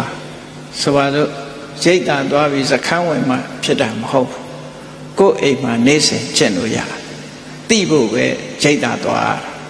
လှုပ်ဖို့လှုပ်တဲ့နေသိကျင်လို့ရိတ်တန်သွားသင်္นานတက်တဲ့သဘောပဲနော်အာနေသွားပြီးရိတ်တန်သွားစားနေလို့မဖြစ်ဘူးအဲ့မှာသိဖို့ပဲအရေးကြီးတာနော်ကဲဒါဖြင့်အဲ့ဒီလမ်းကြောင်းပေါ်ကိုရှောက်ချိန်ပါတော့နံပါတ်1သမ္မာဝါစာစပြီးတော့လေ့ကျင့်သမ္မာဝါစာဆိုဒီမှာမှန်ကန်သောစကားကိုပြောဆိုခြင်းဆိုဒါဖြင့်မှားတဲ့စကားတွေကဘာတွေတော့လိန်ပြောတာမှားတယ်တူနဲ့တူမတည့်အောင်ဂုံတိုက်တာမှားတယ်ကြမ်းတမ်းပြီးတော့ရက်ဆက်တဲ့ကြမ်းတမ်းတဲ့စကားမျိုးတွေနော်သူများမခံတာတဲ့စကားမျိုးတွေဖရုဒဝါစာတွေမှားတယ်အကျိုးမရှိတဲ့စကားတွေပြောတာမှားတယ်မုဒ္ဒဝါဒပိတုနာဝါစာဖရုဒဝါစာသမ္မပလပကဲငါတို့ရောပြောလားမပြောဘူးလားကိုယ့်ဘာကိုယ်စဉ်းစားပါဒါအေးလိန်ပြောတယ်ဆိုရင်သမ္မာဝါစာမဖြစ်ဘူးကိုယ်ကမက်ကင်လမ်းကြောင်းပေါ်မတက်ဘူးနော်လမ်းမှားပေါ်သွားနေအေးမလိန်ဘူးငါတို့ကမှန်မှန်ပဲမှန်တာပဲပြောတယ်မက်ကင်လမ်းကြောင်းပေါ်တက်တယ်တယောက်နဲ့တယောက်မတက်အောင်ငါတို့မပြောဘူးခုံးမတိုက်ဘူးမှန်ကန်တဲ့လမ်းကြောင်းပေါ်ရောက်တယ်လူတစ်ဖက်သားကိုရိုင်းပြတဲ့အပြောဆိုတွေနဲ့မပြောဘူးလိမ္မာယဉ်ကျေးစွာယဉ်ကျေးကျေးပြောတယ်ဟောမက်ကလမ်းကြောင်းပေါ်တက်တယ်အကျိုးမရှိတဲ့တရားလက်လွတ်စကားတွေကိုမပြောဘူးတကယ်ကိုလောကအကျိုးတန်တရားအကျိုးရှိတဲ့စကားမျိုးတွေကိုပြောတယ်ဟောမက်ကလမ်းကြောင်းပေါ်ရောက်သွားတယ်အဲ့ဒါကိုသမ္မာဝါစာလို့ခေါ်တယ်နော်အဲ့ဒါကိုကိုယ်တိုင်ကျင့်ဒါကိုလမ်းကြောင်းပေါ်ရောက်နေပြီလို့ပြောချိုလူကြီးဟာကဘာဘာလမ်းကြောင်းနဲ့ရောက်သွားရင်သူပတ်နေမှာပဲသူကအဲ့ဒါလိုပဲမြတ်စွာဘုရားချမှတ်တဲ့လမ်းကြောင်းပေါ်ရောက်လိုက်ရင်ဒုက္ခတွေအများကြီးတက်တာသွားလိမ်လီမှုဆိုတာလည်းမရှိဘူးတယောက်နဲ့တယောက်မတည့်အောင်ဂုံတိုက်မှုအချွန်နဲ့မှားတာဆိုတာမရှိဘူးနော်ဆဲရီတိုင်းထွာတာဆိုတာလည်းမရှိဘူးအကျိုးမဲ့စကားတွေပြောဆိုခြင်းဆိုတာလည်းမရှိဘူးလူလောကကောင်းကျိုးပြုတဲ့စကားမျိုးတွေကိုလည်းပြောတယ်ဟုတ်လားဒီဟာသမ္မာဝါစာသမ္မာကမ္မတာတဲ့သူများတဲ့ကိုမတတ်ဘူးအကျဉ်းတရားထားတယ်မေတ္တာထားတယ်သူတစ်ပါးသားမိသူများဥစ္စာကိုမယူဘူးဒီယောသားဖြောင့်မတ်စွာနေတယ်သူတစ်ပါးသားမယားကိုမပြစ်မှားဘူးဂုဏ်သိက္ခာရှိရှိနေတယ်ဟောသမ္မာကမ္မတာအဲ့ဒါဆိုရင်ဒီကနေ့ခေတ်လေဒါတွေကလူတော်လူကောင်းပဲပြောမယ်ဆိုရင်၅ပါးသီလလုံးတယ်နော်၅ပါးသီလလုံလိုက်တာနဲ့တပြိုင်နက်ကြည့်၅ပါးသီလလူတိုင်းလုံမယ်ဆိုရင်သူများလုံတာမလုံတာသာထားကိုလုံမယ်ကိုလုံလိုက်တာနဲ့တပြိုင်နက်ကိုမှာလူသားမှုဆိုတဲ့ပြစ်မှုရာဇဝမှုကျူးလွန်တာကိုမရှိဘူးသူများဥစ္စာခိုးမှုလူရဲမှုတိုက်ခိုက်မှုဆိုတာကိုမကျူးလွန်ဘူးရိတ်လောက်တာဆိုတာကိုမလုပ်ဘူးမကျူးလွန်ဘူးနော်လိန်ဒီလိစားပြီးသူတော်ဘာအကျိုးပြအောင်လုပ်တယ်ဆိုကိုမလုပ်မူရစေဝါကိုမသုံးဘူးဆိုကိုယ်ကဘာလေးဟာအေးချမ်းတယ်အေးကိုနဲ့ကိုပတ်ဝန်းကျင်မှာငါးပါးသီလလုံကြပြီဆိုလို့ရှိရင်အေးချမ်းတဲ့ကဘာတစ်ခုဖြစ်နံပါတ်1 ကိုယ်ကဘာကိုယ်ရင်အေးအောင်ကိုဒီ၅ပါးသီလလောက်အောင်ကြိုးစား၅ပါးသီလလို့ဆိုတာ ਨੇ ဒီလူတွေဟာဝိလတ်နဲ့အတွေးမျိုးသွားတွေးမိတတ်တယ်သို့တော့ကောင်းမွန်တဲ့ကိုချင်းတရားတစ်ခုအနေနဲ့ကိုဟာလက်ခံကျင့်သုံးတယ် morality ဆိုတာဒါပြောတယ်နော်ကိုချင်းတရားကိုကောင်းလိုက်တာဒီကိုချင်းတရားကောင်းခြင်းအပြင်လူဟာလူသိက္ခာအပြည့်အဝရပါရမရကိုယ့်ကိုစဉ်းစားကြည့် human dignity ဆိုတဲ့လူသိက္ခာဟာ၅ပါးသီလပေါ်မှာရှိတယ်၅ပါးသီလကျင့်ဖို့ဖောက်ပြန်တဲ့ပုဂ္ဂိုလ်ဒီ human dignity မရှိတော့လူခုံခြင်းကိုချင်းတရားတွေပြပြတယ်လို့ဆိုအဲ့ဒါတမ္မာဝါစာတမ္မာကမ္မတာပဲတမ္မာအာစီဝဆိုတာအသက်မွေးတဲ့အခါမှာဒီထူးဆဲတဲ့နဲ့အသက်မမွေးဘူးမှန်ကန်တဲ့နော်အပြစ်ကင်းတဲ့နိလန်းနေနဲ့အသက်မွေးတယ်ဆိုပါစို့သူများပညာသင်ပေးခြင်းဖြင့်ရလာတဲ့ငွေကြေးနဲ့အသက်မွေးတယ်ကောင်းရောင်းကောင်းဝယ်လုပ်ပြီးတော့အသက်မွေးတယ်စိုက်ပျိုးရေးလုပ်ပြီးတော့အသက်မွေးတယ်ဒါတွေဘယ်သူမှမထိခိုက်မနစ်နာတဲ့အသက်မွေးမှုတွေပဲအဲ့ဒါလို့အသက်မွေးမှုဆိုရင်တမ္မာအာဇီဝဖြစ်သွားတယ်ဟောတာလမ်းကြောင်းပေါ်တက်တယ်အဲ့ဒီအတိုင်းလိုင်းတာကျင့်သုံးလို့သီလပြည့်ဝသွားပြီဆိုလို့ရှိရင်နှလုံးစိတ်ဝမ်းအေးချမ်းသွားပြီဒီအတိုင်းလိုက်နာလို့ရှိရင်လိုက်နာသူမှာနှလုံးစိတ်ဝမ်းအေးချမ်း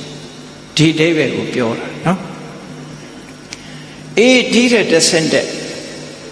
တမာတိကိုယ်စိတ်ငြိမ်အောင်ထွက်လေဝင်လေမှတ်တယ်စိတ်တွေမှာလောဘတွေမဖြစ်အောင်ထိန်းတယ်ဒေါသတွေမဖြစ်အောင်ထိန်းတယ်ကာမိသန္တာလို့ဆိုတဲ့ကာမဂုဏ်အာယုစိတ်တွေထိန်းတယ်ဗျာပါဒဆိုရယ်မုန်းတီးတဲ့စိတ်တွေထိန်းအဲ့ဒီလိုနိဝရဏတရားတွေကိုယ့်ရဲ့ထဲမှာဒါတွေမရှိအောင်ဒီထွက်လေဝင်လေမှတ်တာတို့ဘုရားကုံတော်ပွားတာတို့မေတ္တာပွားတာတို့ဆိုတဲ့ကျင့်စဉ်တစ်ခုကိုနေ့စဉ်နဲ့အမျှကိုယ်စိတ်လေးကိုတမာရီကျင့်စဉ်လေးတစ်ခုကျင့်အဲ့တမာရီကျင့်စဉ်လေးတစ်ခုကျင့်တဲ့နေရာမှာတမာတိဖြစ်ဖို့အတွက်ဝီရိယလုံလားဆိုင်တာပါရတယ်တတိပါရဒါကြောင့်မို့တမ္မာဝါယမတမ္မာတတိတမ္မာသမာဓိဆိုသုံးခုပေါင်းထားတာအဲ့ဒါလို့သီလပြီးတဲ့အခါမှာတမာတိလောက်ရမယ်အဲ့တော့ခုနပြောတဲ့သီလကဘာကိုအကျိုးပြုတာတုံးလို့ဆိုရင်ကိုချင်းသီလရှိတဲ့ပုဂ္ဂိုလ်တယောက်ဒီအနဝိဇ္ဇဒုက္ခအပြစ်ကင်းတဲ့ချမ်းသာကိုခံတာငါမဟုတ်တာမလုပ်ဘူးကိုယ့်ကိုပြန်တွေးလိုက်ရင်ပြစ်ကင်းကိုယ့်ကိုငါမဟုတ်တာလှုပ်ထားတာမရှိဘူးလို့ဆိုရင်ရင်ထဲမှာအေးချမ်းသွားမဟုတ်တာလှုပ်ထားတဲ့ပုဂ္ဂိုလ်ကတပူနေနေဖြစ်တယ်အဲ့တော့အနဝိဇ္ဇဒုက္ခအပြစ်ကင်းတဲ့ချမ်းသာမျိုးရတယ်ပြစ်ကင်းတဲ့ချမ်းသာမျိုးကိုအကြောင်းပြုပြီးတော့ချမ်းသာရင်စိတ်တည်ငြိမ်တယ်ဟောတမာတိဖြစ်လွယ်ဒီလိုဆိုလို့တယ်နော်တမာတိဖြစ်လွယ်ကိုယ်တီလာလေးကိုကိုပြန်ဆင်ကျင်ကြည့်လိုက်ဆင်ကျင်လိုက်လို့ရှိရင်ငါဟာဘယ်တော့မှမဟုတ်တာမလုပ်ဘူးသူများတယ်လည်းငါမတတ်ဘူးသူများဥစ္စာလည်းမကိုငါရဲ့ကိုချင်းတီလာကောင်းတယ်လို့စဉ်းစားလိုက်တဲ့အချိန်မှာစိတ်ကကြည်နူးသွားကြည်နူးမှုကြောင့်ဝမ်းသာမှုဖြစ်တယ်ဝမ်းသာမှုကြောင့်ပီတိဖြစ်တယ်ပီတိကြောင့်ကိုယ်ရောစိတ်ရောငြိမ်းချမ်းသွားတယ်ကိုယ်ရောစိတ်ရောငြိမ်းချမ်းသွားတဲ့အခါမှာချမ်းသာတယ်ဆိုတာဖြစ်တယ်ချမ်းသာလာတဲ့အခါဘာဖြစ်တယ်ဆိုစိတ်ကလေးကငြိမ်းလာတမာတိဖြစ်လာတမာတိဖြစ်ပြီးဆိုမှဘာဖြစ်လဲဆိုယထာဘူတညာဏတသနာဘဝအခြေအနေမှန်ကိုကောင်းကောင်းသိသွားယထာဘူတညာဏထသနာသိတယ်မြင်တယ်အမှန်ကန်သိတယ်မြင်တယ်ဆိုရင်ဉာဏ်ဟာတမာတိရှိမှဖြစ်တယ်ဒီလိုဆိုလို့တယ်ဒါကြောင့်မြတ်စွာဘုရားအဲ့ဒီကျင့်စဉ်တိုင်းချက်ကျင့်တော့ယထာဘူတညာဏတသနာအမှန်ကန်သိသွားပြီဆိုကဲအမှန်ကန်ကဘယ်လောက်ထိအောင်သိတယ်လဲခုနပြောတာငါဟာအိုရအောင်မှာအိုခြင်းသဘောကိုမလွန်သေးဘူးဒါအမှန်ကန်သိတာငါသည်ဖြာနာတတ်တဲ့ယောဂရတတ်တဲ့သဘောရှိတယ်ယောဂရခြင်းသဘောကိုငါမလွန်နိုင်သေးဘူးငါမှသိခြင်းသဘောရှိတယ်သိခြင်းသဘောတရားကိုငါမလွန်နိုင်သေးဘူးလို့ဟောဒီလိုသိတာအမှန်ကန်သိတယ်လို့ခေါ်တယ်အဲ့ဒီကနေပြီးတော့ကုသိုလ်လို့သိတယ်အကုသိုလ်ကိုအကုသိုလ်သိအေးလောဘဒေါသမောဟဆိုအကုသိုလ်တွေအလောဘအလောဒအမောဟဆိုကုသိုလ်အကုသိုလ်သိတာလည်းအမှန်သိတယ်လို့ခေါ်တယ်အဲ့ဒါလို့ကိုလို့ရမယ့်ဟာနဲ့မလို့ရမှာသိတယ် မလောရမှာကိုသိတယ်လောရမှာကိုသိသမာဓိဋ္ဌိပဲဒါလေအဲ့ဒီကနေပြီးနောက်ဆုံးသိရမယ်အဆင့်တိုးမြင့်သွားပြီးသိရမယ်ဟာတော့ဘာလို့ဆိုရင်ငါးတဏ္ဍမှာဖြစ်နေတဲ့ယုတ်တိနန်းတွေဟာဘယ်ရမှမမြဲဘူးအလုံးပြောင်းလဲနေတာဘာနဲ့ဥပမာတူလို့အေယဝရီမြေထဲကမြေရည်တွေဟာထာဝရစီးဆင်းနေတယ်လို့ပဲငါခန္ဓာကိုယ်မှာဖြစ်နေတဲ့ယုတ်တိနန်းတွေတဘာဝတရားတွေဟာထာဝရပြောင်းလဲနေတဲ့အရာတွေသာဖြစ်တယ်လို့ဒီလိုမြင်တာထာဝရပြောင်းလဲနေတဲ့အရာတွေတည်မြဲမှုမရှိဘူးတည်မြဲမှုမရှိတဲ့အရာတွေပေါ်မှာငါတွေ့တာနေလို့မဖြစ်ဘူးအမှန်ကန်မြင်လာမှန်ကန်မြင်တဲ့အခါကျတော့ဒါတွေပေါ်မှာစိုးရိမ်စိတ်ဆိုတာမလာတော့မလာရင်နှလုံးစိတ်ဝမ်းအေးချမ်းသွားဟောအမှန်မြင်မှနှလုံးစိတ်ဝမ်းအေးချမ်း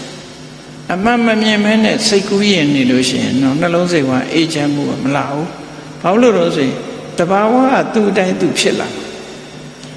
အေးလက်ကိုမီးမလောင်သေးမပူသေးဘူးအဲ့ဒါသူ့အတူမလောင်လို့မပူတာငြိမ်းတာမဟုတ်ဘူး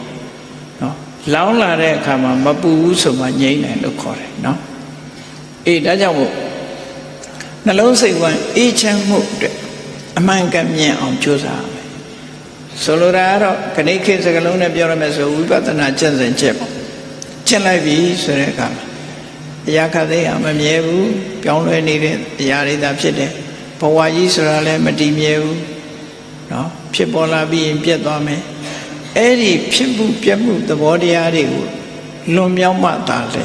မြတ်စွာဘုရားဟောခဲ့တယ်လို့ဝေယဓမ္မသင်္ခါရတရားတွေဆိုတာပြောင်းလဲပျက်စီးနေတဲ့အရာတွေသာဖြစ်တယ်ဒါတွေပေါ်မှာငါတွေ့တာနေလို့မဖြစ်ဘူးအသိဉာဏ်တွေဝင်လာတဲ့အခါရုပ်တံခန္ဓာတွေပေါ်မှာကိုယ်ကနေတတ်ထိုင်တတ်လာခါတိုင်းလို့ဆွဆွလန်းလန်းကြီးမဟုတ်ငါဟာငါပိုင်နာနဲ့ဆိုဆွလန်းမှုတွေမရှိတော့သိပြီရော့သွားတယ်ငါတနေ့ကျတော့အကုန်ထားခဲ့ရမှာဆိုတာသဘောပေါက်သွားရော့သွားတယ်အဲ့လိုရော့သွားတဲ့အခါမှာဒါတွေ့တာမှုရော့တယ်လို့ခေါ်တယ်တွေ့တာမှုရော့လာလို့ရှိရင်တောကလည်းရော့လာတာတွေ့တာမှုများလေလေတောကများလေလေနော်where there is attachment there is worry ဆိုတွေ့တာတဲ့နေရာမှာ worry ဆိုတာလာတယ်တွေ့တာမှုမရှိတဲ့နေရာမှာ worry ဆိုတော့ကမလာဘူးတွေ့တာမှုရှိမှလာဒါကြောင့်မို့ဝိပဿနာဉာဏ်ဖြင့်တွေ့တာမှုကိုခွာလိုက်တဲ့အခါမှာတောကဆိုရောကြသွားတယ်နောက်ဆုံးလုံးဝခွာလိုက်ရင်လုံးဝရောကြအဲ့ဒါကိုပြောတာနှလုံးစိတ်ဝမ်းအေးချမ်းစေနိုင်သည့်မြတ်ဗုဒ္ဓရဲ့ဆုံးမတရားများနှလုံးစိတ်ဝမ်းအေးချမ်းစေနိုင်တဲ့မြတ်ဗုဒ္ဓရဲ့ဆုံးမတရားများဟာနာယူမှတ်သားပြီးကိုယ်တိုင်လိုက်နာကျင့်သုံး apply လုပ်ရမယ်လို့ပြောနေ့စဉ်နဲ့ apply လုပ်ဆိုတာနေ့စဉ်တရားထိုင်ခိုင်းတာပြောတာမဟုတ်ဘူးဘဝမှာဆင်ခြင်တုံတရားနဲ့နေရမယ်တပြေးပြေးပါသွားအောင်စဉ်းစားတာလည်းပဲကျင့်တာခေါ်တယ်ဒါလည်းနော်လိုက်နာကျင့်သုံးမှုက2မျိုးရှိတယ်ခဏခဏစဉ်းစားပြီးတော့သဘာဝတရားတွေကိုကိုယ်ခန္ဓာကိုယ်နဲ့ဆက်ဟပ်ပြီးကြည့်ပြီးသိရှိနားလည်လာဘုဒ္ဓကြီးထိုင်မှတရားထိုင်တာမဟုတ်ဘူးအဲ့ဒါသမာဓိရအောင်ကျင့်တာနော်ကိုယ်အသိဉာဏ်နဲ့ကိုယ်လောကကြီးကဘယ်ရာမှမမြဲဘူးဆိုတာကိုသိလာလို့ရှိရင်ကိုယ်ရင်ထဲမှာရှိတဲ့တွေ့တာမှုတွေကိုရှော့ချနိုင်သည့်ထိအောင်အဲ့ဒီအမြင်ကိုခိုင်မာအောင်လုပ်ရမယ်လို့ဆိုအဲ့ဒါလို့ချစ်ကြံကြိုးကိုအားထုတ်ခြင်းဖြင့်သာလေမြတ်ဗုဒ္ဓရဲ့အဆုံးအမတရားတွေကငြိမ်းချမ်းမှုကိုပေးတာဖြစ်ပါတယ်ကမ္ဘာလောကမှာရှိကြတဲ့လူသားတွေဟာငြိမ်းချမ်းမှုကိုမရကြပါဘူးစစ်မှန်တဲ့ငြိမ်းချမ်းမှုကိုမရနိုင်ကြတာဟာမြတ်ဗုဒ္ဓရဲ့အဆုံးအမနဲ့ကင်းဝေးနေလို့သာဖြစ်ပါတယ်မြန်မာနိုင်ငံသူနိုင်ငံသားတွေဟာထိုက်တဲ့တော့မြတ်ဗုဒ္ဓရဲ့အဆုံးအမကိုသိရှိနားလည်ကြတယ်ဒါကြောင့်မို့နှလုံးစိတ်ဝမ်းအေးချမ်းစေနိုင်သည့်မြတ်ဗုဒ္ဓရဲ့အဆုံးအမတရားများဆိုတာကိုဘုန်းကြီးတို့တွေမှတ်သားပြီးလိုက်နာကြမှာဖြစ်တယ်တရားချစ်ခင်သူတော်စင်ပြိဿအပေါင်းတို့မိမိတို့လက်ဝယ်ရှိနေတဲ့အခွင့်ကောင်းကြီးကိုလက်မလွတ်စေပဲမြတ်ဗုဒ္ဓရဲ့အဆုံးအမတရားတွေအတိုင်းမှန်ကန်တဲ့အတွေးတွေတွေးပြီးမှန်ကန်တဲ့အမြင်တွေရအောင်တို့တွေကြိုးစားအထောက်မှသာလဲနှလုံးစိတ်ဝမ်းအေးချမ်းမှုရမှာဖြစ်တယ်လို့ကိုယ်စီယုံကြည်ပြီးကျင့်ကြံကြိုးကုပ်ပွားများအားထုတ်တော်မူနိုင်ကြပါစေကုန်သတည်း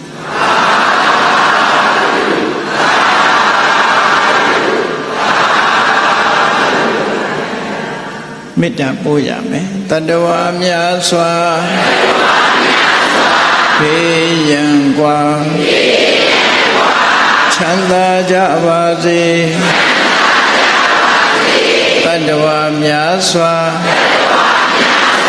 ဘေးရန်กว่าချမ်းသာကြပါစေမေတ္တာရေချမ်းသုံးငါဖြံငြိမ်းချမ်းကြပါစေ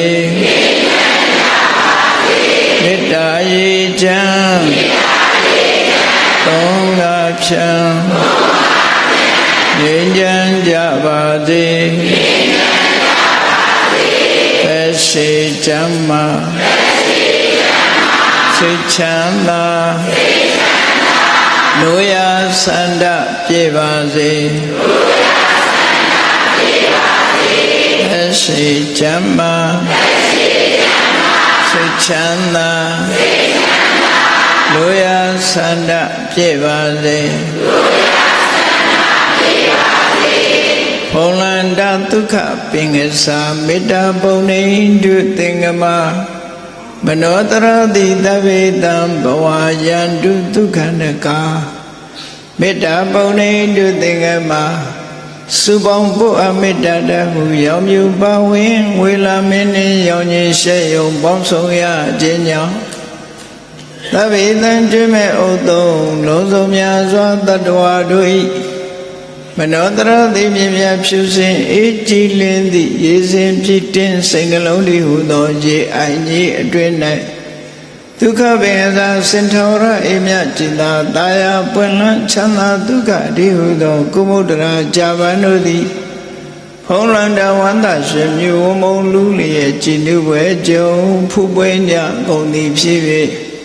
ဒုက္ခနကလေးအောင်လေးတဲ့ရောရှက်သင်ပြပိတိတိဟုသောယနံတို့သည်